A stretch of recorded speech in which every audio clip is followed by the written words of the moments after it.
स्वागत है आप सभी का। आपके साथ मैं हूं स्वप्निल। जयपुर से लाइव तस्वीरें मिल रही हैं हाईकोर्ट बार एसोसिएशन की नई कार्यकारिणी के शपथ ग्रहण समारोह की। आधुनिक भारत के निर्माण में किसी समुदाय का अगर सबसे बड़ा योगदान है तो आपका योगदान है।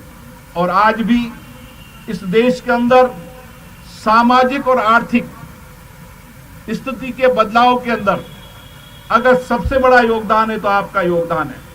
क्योंकि देश के अंदर जब कानून बनते हैं तो कानून देश की जनता के हित में बनते हैं।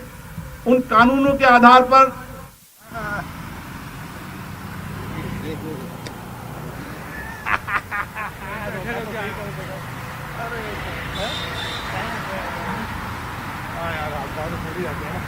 मंत्रिपरिषद की बैठक कुछ ही मिनटों की बात है, शुरू हो जाएगी थोड़ी ही देर में। और इस बीच सीएमआर के बाहर से ये तस्वीरें हम आप तक पहुंचा रहे थे। जब कानून कोई प्रस्तावित रूप से कानूनों को जब पब्लिक डोमेन में डाला जाता है उस समय आपकी राय हो, सुझाव हो, आपके चुने हुए प्रतिनिधि को आप समय समय पे कानूनों के बारे में जानते हैं, उनको ठीक से बताने का प्रयास करें ताकि जनप्रतिनिधि भी संवैधानिक संस्थाओं में, विधायी संस्थाओं में ठीक तरीके से सार्थक रूप से चर्चा कर सके। और इसलिए न्याय व्यवस्था के एक प्रतिनिधि होने के नाते आपका ये भी दायित्व है कि एक ऐसी प्रणाली के विकास के लिए कार्य करें जिससे सभी को सरल, सुलभ एवं त्वरित न्याय मिले तथा समाज के सभी वर्गों को, खासकर कमजोर वर्गों को भी न्यायिक प्रक्रिया के अंदर पूरी आस्था हो। इसके लिए आपको व्यापक प्रयास करने की आवश्यकता है। सरकार ने भी कई तरीके से प्रयास किए हैं, लेकिन सबसे ज्यादा प्रयास आपकी आवश्यकता है कि समाज के गरीब से गरीब व्यक्ति को किस तरीके से न्याय मिल सकता है। इसके लिए आप व्यापक प्रयास करें। आपके पास जो भी क्लाइंट आता है, आपकी कोशिश होनी चाहिए कि उस क्लाइंट को हम किस तरीके से जल्दी न्याय दिला सकते हैं। हमारी कोशिश ये भी होना चाहिए, ठीक कहा हमारे मुख्य न्यायाधीश जी ने, कि किसी भी विवाद को सुलझाना बातचीत, संवाद, चर्चा से संभव हो सकता है। हमारी कोशिश भी होनी चाहिए कि हम किस तरीके से विवादों को सुलझाने के लिए अधिकतम प्रयास हो ताकि कोर्ट के बाहर भी हम कई मामलों को निपटा सकें ताकि लोगों को न्याय के प्रति और विश्वास बन सके। मैं विशेष रूप से यहाँ पर हमारे अधिवक्ता संघ के अध्यक्ष जी बैठे हैं, मैं उनसे भी आग्रह करना चाहता हूँ।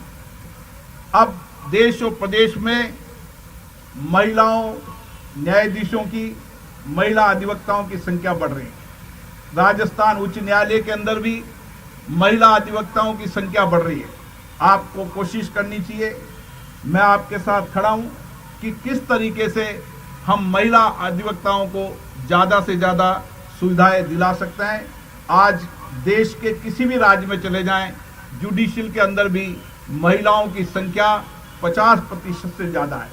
कल मैं जब शिमला में था तो शिमला में मेरी जब चर्चा हो रही थी तो वहाँ बताया गया है कि 60% महिला जुडिशियल ऑफिसर है।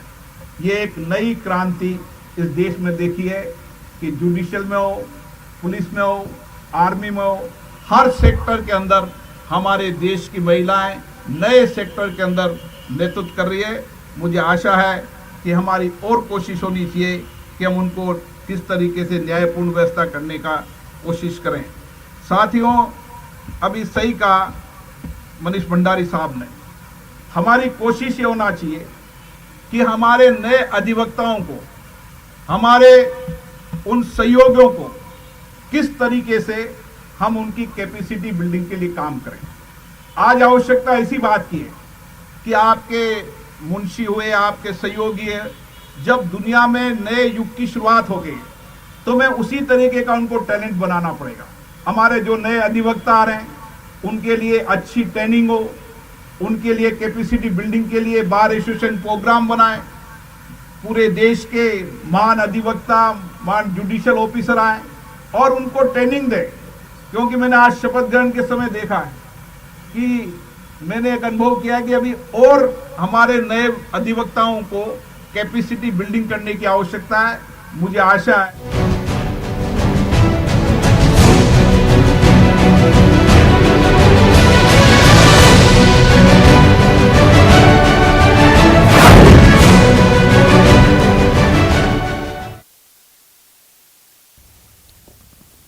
और बड़ी खबर है, मंत्रिमंडल पुनर्गठन को लेकर सियासी हलचलें तेज हैं। कुछ ही मिनटों की बात है, थोड़ी ही देर में मंत्रिपरिषद की बैठक शुरू होने वाली है। सीएमआर में ये बैठक होगी।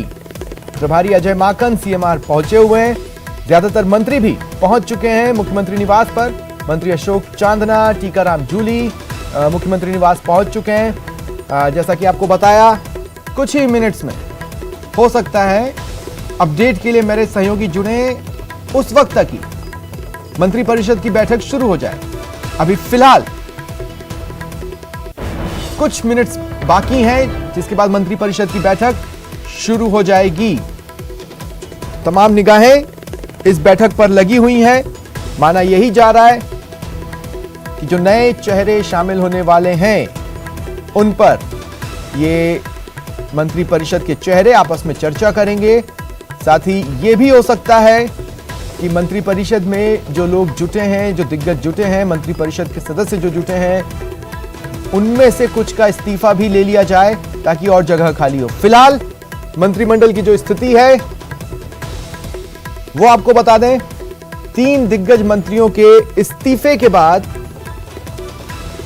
अब 12 जगह खाली हुई हैं। लेकिन आप 12 जगहों को सिर्फ 12 के रूप में न लें, आप इस रूप में भी ले सकते हैं कि कुछ को संसदीय सचिव बनाकर एकोमोडेट किया जा सकता है, कुछ को राजनीतिक नियुक्तियां दी जा सकती हैं। ऐसे में मंत्रिमंडल को लेकर क्या फैसला हो रहा है, यह बेहद इंटरेस्टिंग रहने वाला है। और कुछ बातें जो हवाओं में है, पहले की तरह फर्स्ट टाइमर को जगह नहीं देने की बात सामने आ रही है। साथ ही यह भी कहा जा रहा है, जैसा कि हमारे सहयोगी दिनेश शर्मा अब आपको तस्वीरों में भी नजर आ रहे हैं, वो और अपडेट्स देंगे। लेकिन इससे पहले वो बता रहे थे कि बसपा और निर्दलीय विधायकों को फिलहाल जगह नहीं दी जाएगी, आगे उस पर कुछ फैसला हो सकता है। दिनेश हमारे साथ है। दिनेश, कौन कौन पहुंच गया है, उसके बाद सवाल पूछूंगा।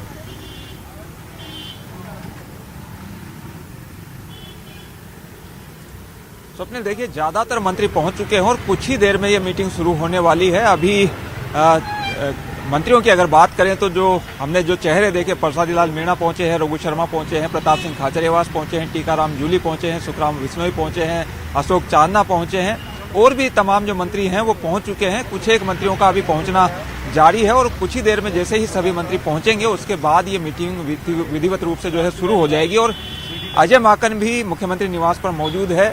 मंत्रिपरिषद की बैठक में हालांकि अजय माकन शामिल नहीं होंगे, लेकिन या तो बैठक से पहले या फिर बैठक के बाद में वो आलाकमान का संदेश जो है वो जो भी मंत्री हैं उनको देंगे और वो बताएंगे कि किस तरह की रूपरेखा जो है वो आलाकमान ने तय की है, कौन कौन मंत्री जो है वो आगे बरकरार रह पाएंगे, कौन कौन मंत्री जो है वो उनको बाहर जो है वो जाना पड़ेगा और कौन नए चेहरे जो है वो शामिल होंगे। तो ये सब चीजें अजय माकन जो है रखेंगे मंत्रियों के सामने। लेकिन अभी तक जो है वो बैठक शुरू नहीं हुई है। बहुत ही महत्वपूर्ण बैठक है और जिसका पूरे प्रदेश को इंतजार है जिस बैठक का, वो अब से कुछ ही देर में शुरू होने वाली है। क्या कुछ इस बैठक से निकल कर आता है, इस पर पूरे प्रदेश की टकटकी लगी हुई है और हम भी लगातार नजर बनाए हुए हैं।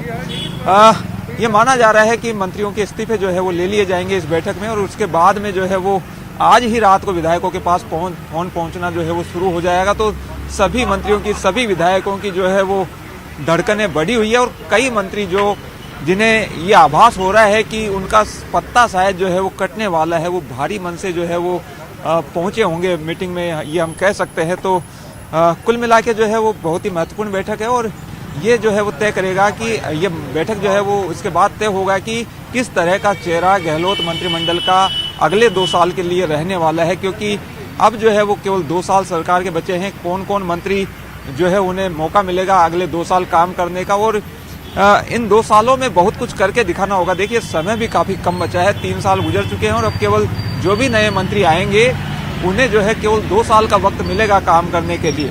कुछ पोर्टफोलियो भी बदले जा सकते हैं जो भी मंत्री रहेंगे सरकार में, लेकिन उनके ये बताया जा रहा है कि पोर्टफोलियो जो है बदले जा सकते हैं, महकमे जो है उनके बदले जा सकते हैं। तो वो क्या क्या, किस किस के लिए क्या क्या तय किया गया है वो सब कुछ तय जरूर हो चुका है, लेकिन अभी आउट कुछ भी नहीं किया जा रहा है। तो मंत्रिपरिषद की बैठक होगी और ठीक है, लेकिन ये बात भी अजय माकन रखेंगे। और एक सबसे महत्वपूर्ण खबर ये मेरे साथ जुड़ रहे हैं स्वप्निल की राजभवन जो मैं उनसे भी बातचीत करूंगा। बाबूलाल, मैं आपके पास आ रहा हूं। देखिए, अगर देखा जाए एक नजरिए से तो चूंकि फैसला आला कमान को ही लेना था, आला कमान की तरफ से अजय माकन आए, वो सीधे फैसला बता देते।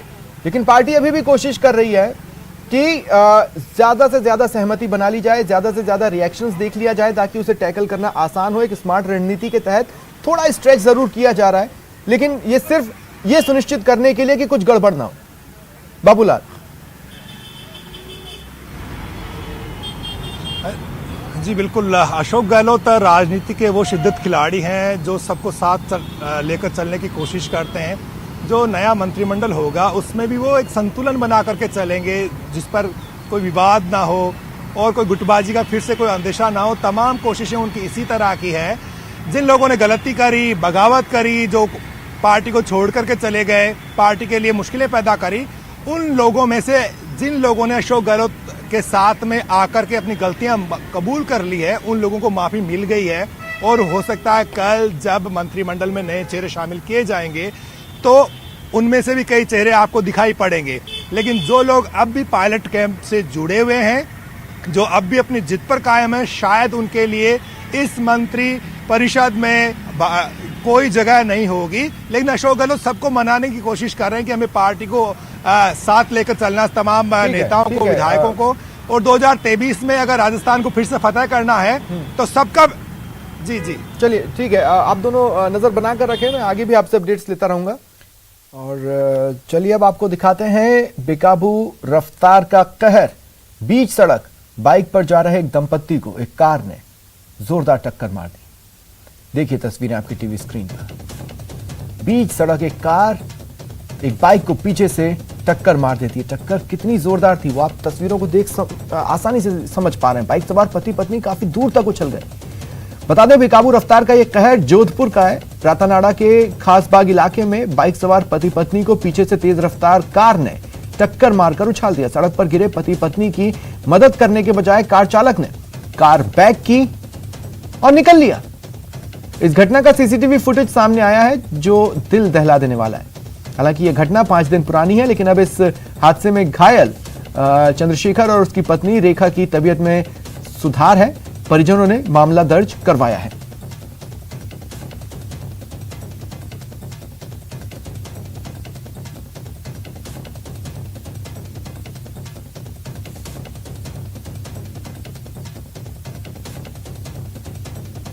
जोधपुर में आखिर ट्रैफिक व्यवस्था को क्या होता जा रहा है, ये गंभीर सवाल ये तस्वीरें खड़ी कर रही हैं, क्योंकि अभी कुछ ही वक्त पहले एक ऑडी ने कहर बरपाया था। अब आज ये जो तस्वीरें सामने आई हैं, जो बहुत पुरानी नहीं है, घटना 5 दिन पुरानी है, लेकिन 5 दिन पहले जो हुआ था वो उसी घटना की याद ताजा करवाता है। तो आखिर कार वालों को ये क्या हुआ है, ट्रैफिक व्यवस्था किस तरह की है, ये तस्वीरें उस पर सवाल खड़े कर रही है।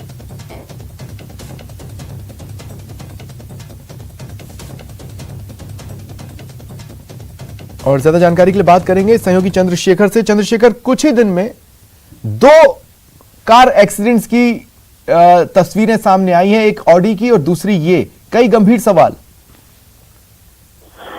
देखिए, निश्चित तौर पर अगर बात करें तो अपना का शहर जोधपुर में मानवता बढ़ती जा रही है। लोग जो है रफ्तार के इतने दीवाने हैं कि लोगों को घायल कर देते हैं। और सबसे बड़ी बात जो ये घटना सामने आई है, ये खासबाग क्षेत्र की है, जहां पर एक दंपति देर रात अपनी मोटरसाइकिल पर जा रहे थे। इसमें इतने में एक इनोवा सवार पीछे से टक्कर मारता है, कुछ समय के लिए रुकता है, लेकिन वो डरने नहीं पता कि घायलों को अस्पताल ले जाना चाहिए और वो अपनी गाड़ी को बैक लेकर वहां से फरार हो जाता है। कहीं ना कहीं जहां तेज रफ्तार का कहर है, वहीं मानवता लगातार दम तोड़ती इस घटना में दिखाई दे रही है। जी, कार सवार उस वक्त तो वहां से रफू चक्कर हो गया, लेकिन क्या उस तक पुलिसिंग पहुंच पाई है? जी, निश्चित तौर पे हमारी बात हुई है रातानाड़ा उदय मंदिर थाना अधिकारी अमित सिंह से। उन्होंने बताया कि सीसीटीवी फुटेज के आधार पर जो है इनोवा सवार को ढूंढने का पुलिस प्रयास कर रही है और बहुत जल्दी जो इनोवा सवार जिसने ये घटना को अंजाम दिया है वो पुलिस की गिरफ्त में होगा। जी चलिए, शुक्रिया तमाम जानकारी के लिए।